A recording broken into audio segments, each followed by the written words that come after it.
So on September 9th, I did my police ride-along with Officer Daniel Spiegel.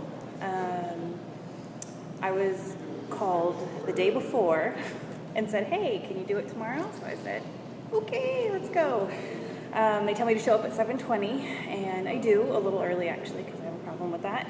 And I am waiting and waiting and waiting, and it takes 2 hours before the officer actually comes out and introduces himself. But in the meantime, I'm watching as people come in and go out, and there's 2 different people that come in to go to the window, and this office is set up very distinctly where it's a lobby and all of the doors are locked. You have to have a key card or get buzzed in by the man behind this solid glass window, and he can only hear you when he pushes the button that allows sound to go through. So there's this huge power struggle, basically, not even struggle, just like show of power between the man behind the glass and everyone else who wants to come in or go in. So when I first walk in, there's a man who's at the window, and he's being really loud until he sees me come in, and then he lowers his voice, but he's talking about how he has to get to his backpack, and his wife has his backpack, and his wife is in isolation, but that's where all the money is. And like, it was just weird, totally weird. And so someone else comes in and they're looking for something else, and they're ushered away because they're in the wrong spot.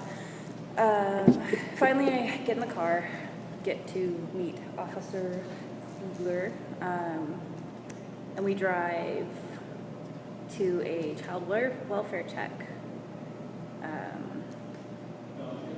which at that point is when I realized like how my experiences really affect what I think is happening or going to happen. So they'd say a welfare check, 2 kids sitting in a car outside of a business that's been there for 2 hours. And my first thought goes to teenagers, just being stupid teenagers. We get there and we see the car and we pull up, and he's like, oh, yep, see, there's the kids in the car. And I'm looking, I don't see any kids. And then I realize that it's little kids that have been left in the car for 2 hours. And I was just completely floored. He gets out of the car, he tries to open the door, knocks on the windows, gets the kids to open the door, and then this man comes out of the restaurant that the car was parked in front of, and he's barefoot. And I'm watching him talk and like interact, and he rolls down the window. The man that came out of the restaurant rolls down the window, closes the door, and then goes back into the restaurant. And then the officer came back in the car and asks me what I think happened. And I'm like, I can't even imagine. I have no clue what that could be. And he says that the man works in the restaurant, and he parks the car out front so that he can keep an eye on his kids. And it was just heartbreaking because that's how his childcare has to be. Like, it was awful. And it was like the first call, and that's what it is. And I think that it's one thing and it's something completely different, and then it's even completely different from what I think it is after I see it. And then we get another call as soon as he like makes his notes,